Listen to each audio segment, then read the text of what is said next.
जय श्री कृष्णा। आर्यव्रत की कहानियों में आपका स्वागत है। आज मैं आपको सुनाने जा रही हूँ शीतला माता की कहानी। तो चलिए शुरू करते हैं। शील और ओरी दोनों बहनें थीं।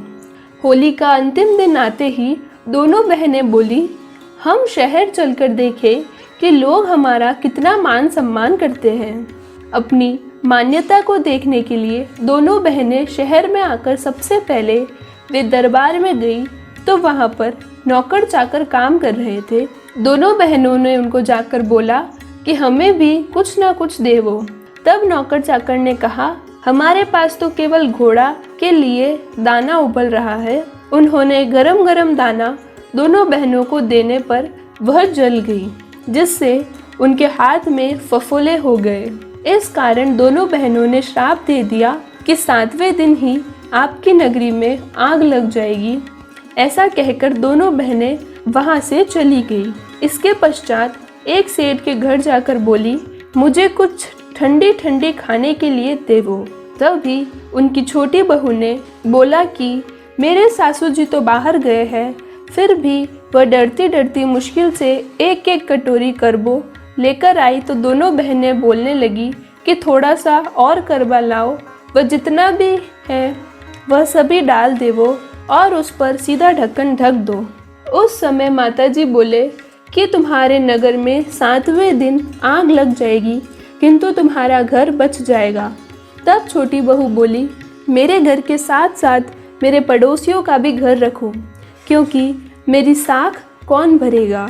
तब माताजी ने एक कोरा करवा देकर कहा कि तेरे और पड़ोसी के घर आगे कार खींच दी है। फिर दोनों बहनें बोली कि मेरे माथे से जुए निकालो, पर तुम डरना मत। हम शील और ओरी दोनों बहनें हैं। हम दोनों के आगे पीछे दोनों तरफ आंखें हैं। छोटी बहू बोली, मेरी नगरी में आग तो लगेगी, लेकिन कोई आकर पूछेंगे तो मैं उन्हें क्या बताऊं। आप जहाँ विराजते हैं वहाँ का स्थान मुझे बता दो। तब दोनों बहनें बोली, मैं खोखले पीपल में बैठी हूँ।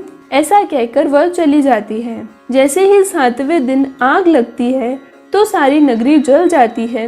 तब राजा बोलता है कि हमारी नगरी कैसे जल गई, देख कर आओ कि कोई घर बचा है क्या। तब एक ने कहा कि हाँ, एक घर बचा है। तब राजा उसके पास गया और कहा कि ए भाई, तुम क्या कामन डूमन जानती हो जिससे तुम्हारा घर बच गया। तब छोटी बहू बोली, शील और ओरी 2 बहनें आई थी। तब उनको घोड़ी का गरम गरम दाना डालने से वह जल गई।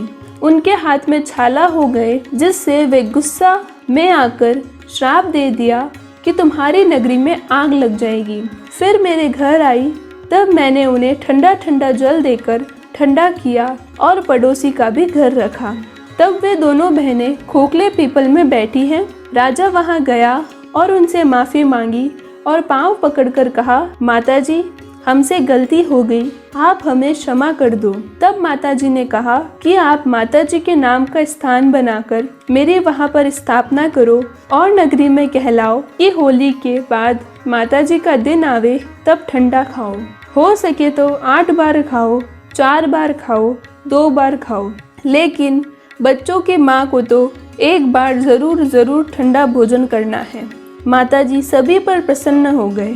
जो भी व्यक्ति माताजी की इस कहानी को कहते समय, सुनते समय या बीच बीच में हुकारा देते हैं, उन सभी को माताजी ठंडा झोला देते हैं। यदि आपको मेरी यह कथा पसंद आई हो तो वीडियो को लाइक करें और चैनल को सब्सक्राइब करें।